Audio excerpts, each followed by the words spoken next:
The Philippines and Indonesia have signed a maritime boundary agreement.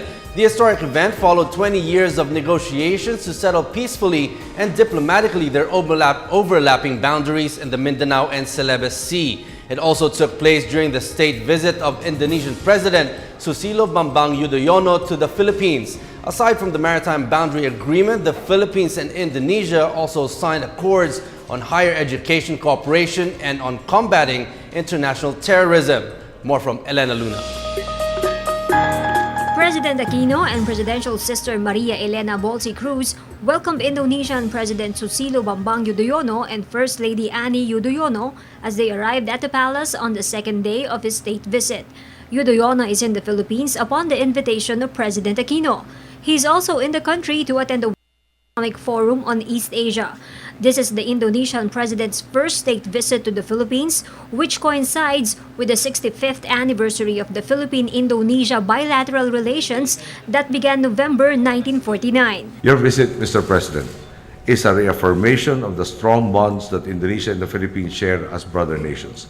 It adds to the reservoir of goodwill between Filipinos and the people of Indonesia. Today's meeting indeed was comprehensive, productive, and meaningful.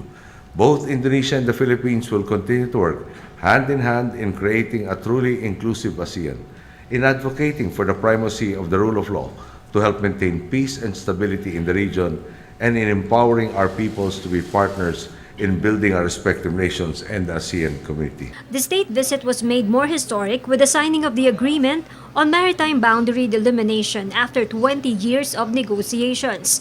Presidents Aquino and Yudhoyono witnessed the signing of the agreement on the delimitation of the exclusive economic zone boundary in the Philippines' Mindanao Sea and Indonesia's Celebes Sea. This is a milestone agreement that is founded on the principles of international law, the United Nations Convention on the Law of the Sea. It serves as solid proof to our steadfast commitment to uphold the rule of law and pursue the peaceful and equitable settlement of maritime concerns. The position of ASEAN is clear. The position of Indonesia is clear that any of the tension must be resolved peacefully without the use of military force. We must return to the spirit that we have on the Declaration of Conduct to becoming a code of conduct. We call upon all parties who have an interest to maintain order, to maintain stability in our region. They should return to the spirit that we have agreed upon and that we have in possession. Two other agreements were signed, one on higher education and the other on combating international terrorism.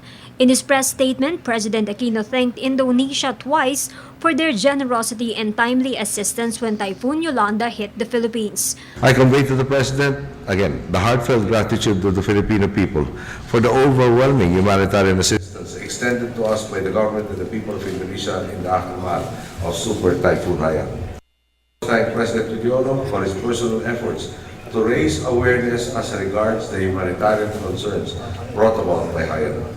And as we build back our nation for the better, the Filipino people will continue to stand shoulder to shoulder with our Indonesian brothers and sisters as we continue to build an ASEAN community where no one is left behind.